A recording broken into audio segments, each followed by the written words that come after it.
Hello, everyone. Thanks for coming out here today. We really do appreciate you guys. Thanks for your continuous support and thanks for always staying tuned to our channel. You're simply the best. We really do appreciate you. Yes, we're Peak Network and we're here to keep you updated with all of the latest and most reliable happenings in our country. Guys, the news we've got before our decks is coming from Edo State. We all know what's been happening within the Edo State politics. As per the governorship election that is just around the corner, they've concluded the primaries, but the main election itself is set for September. We know the person of Adams Oshiomohle and all of the battles he's been facing of late, but it looks like more awaits him. The Edo State government, they've made moves to prosecute him and jail him as well if he's found guilty and meets all of the kicks. We'll get all of the details in a moment, guys. But before we do, please, if you haven't yet subscribed to our channel, click on the subscribe button down below and don't forget to give us a thumbs up, hit on the like button. We really do appreciate you. Thank you once again for your continuous support. Yes, let's just get straight and get all the details from the news. Edo politics. Obaseki's government moves to prosecute, jail Oshiomohle if found guilty amid kicks. Indications show that more hurdles lie ahead of the immediate past national chairman of the All Progressive Congress, Adams Oshiomohle. This is because the Edo State government has not given up on its resolve to prosecute him and make him face the full wrath of the law if convicted by the court. Oshiomohle risks going to jail amongst other penalties if found guilty of the indictment made against him and some other people that worked under him as governor of Edo State. Recall that Governor Godwin Obaseki had set up a judicial commission of inquiry to probe Oshiomohle's administration.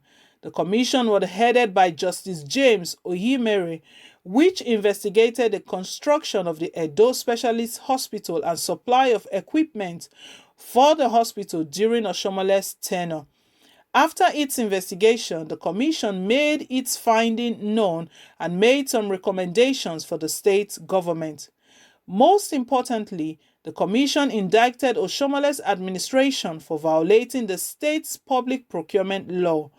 The JCI made 8 recommendations contained in the white paper made public by the Edo State government based on the report of the commission.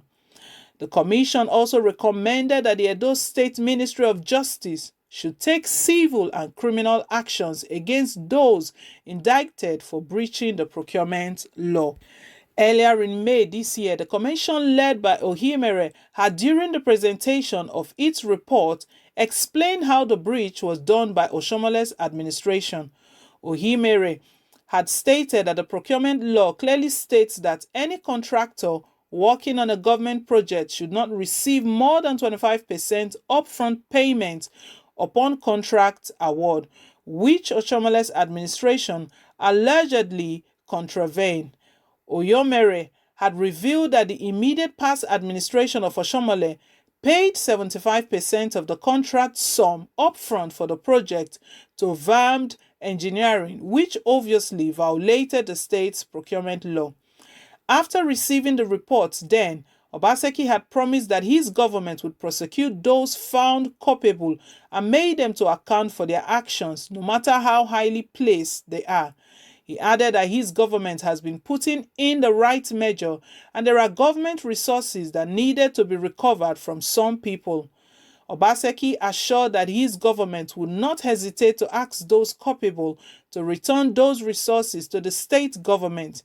He then added that his government would prosecute those indicted in line with the recommendations of the commission. Consequently, the Edo State government seemed to have taken steps to do as it promised, but there was a hurdle somehow in its will. What really happened? When it became obvious that Oshiomohle could be arrested by the Edo State government, he approached the Federal High Court Abuja and got a court order to stop his arrest. Justice Ahmed Mohammed, on June 17, 2020, reaffirmed a restraining order which he earlier issued on June 1, 2020, stopping parties in the suit from acting on the report. although the Edo State government is challenging the jurisdiction of the court to hear the case. Meanwhile, the Federal High Court in Abuja on Monday adjourned till July 8 to hear the suit filed by Oshiomohle to stop his possible arrest over an indictment in a white paper issued by Edo State government. The adjournment was to allow all parties to be duly served with the processes before the proceedings would commence. Respondents in the case include the Edo State government, Governor Godwin Obaseki, the Inspector General of Police, and the Department of State Services. It was reported that all the respondents had filed separate notices of preliminary objection challenging the jurisdiction of the Federal High Court, Abuja, to hear the suit. The matter will come up on July 8, where the preliminary objections challenging its jurisdiction to hear the suit will be decided. The issue of whether the Federal High Court Abuja has the jurisdiction to hear the case is at stake because the incident took place in Edo State. That would be decided by the court when it resumes. But the main business is the main case, which will border on the indictment itself. Oshiomohle and his affected officials during his tenure would have to disprove the indictment made against them by the commission. Since Oshiomohle was the governor then, he is the main man in this case. Every other person acted in line with directives given to them. They were simply working under instructions. So, Oshiomohle will first have to prove his innocence or risk jail terms and maybe other penalties if he is found guilty of the indictment. Obaseki had lamented that the people who have the opportunity of rebuilding the system took further steps in destroying the already weakened system. He vowed to ensure that such people are brought to book. Despite all odds and political twists it may be given, this case will determine Obaseki's resolve to recover the state's funds and ensure that those found culpable are made to face the full wrath of the law. It is left for those indicted to prove their innocence and then go freely. But if they are found guilty at the end of the day, then they will face the full wrath of the law. So guys, yes, this is the news we're bringing before you. So a lot still awaits Oshiomohle. He still has a court case to answer to. He placed an order to restrain the Edo State governor from arresting him.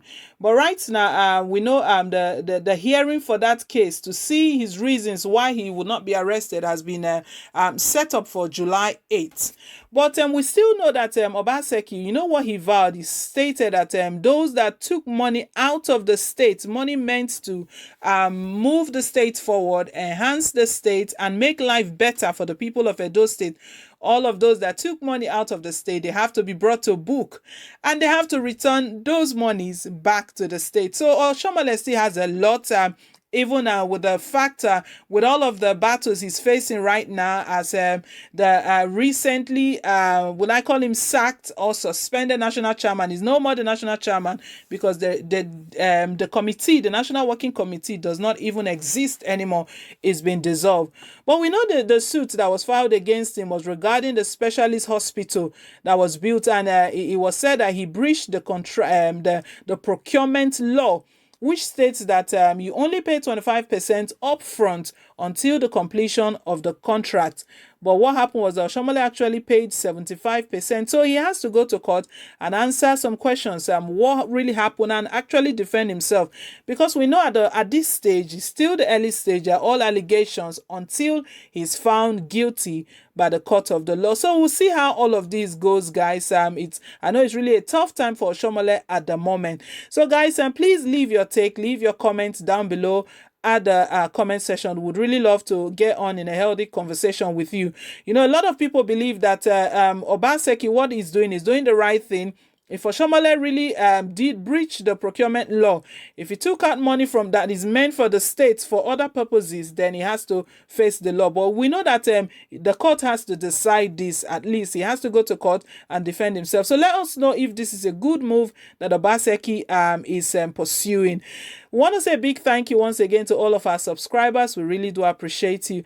Guys, please, if you haven't yet subscribed, click on the subscribe button down below and don't forget to give us a thumbs up, hit on the like button. It really does mean a lot to us.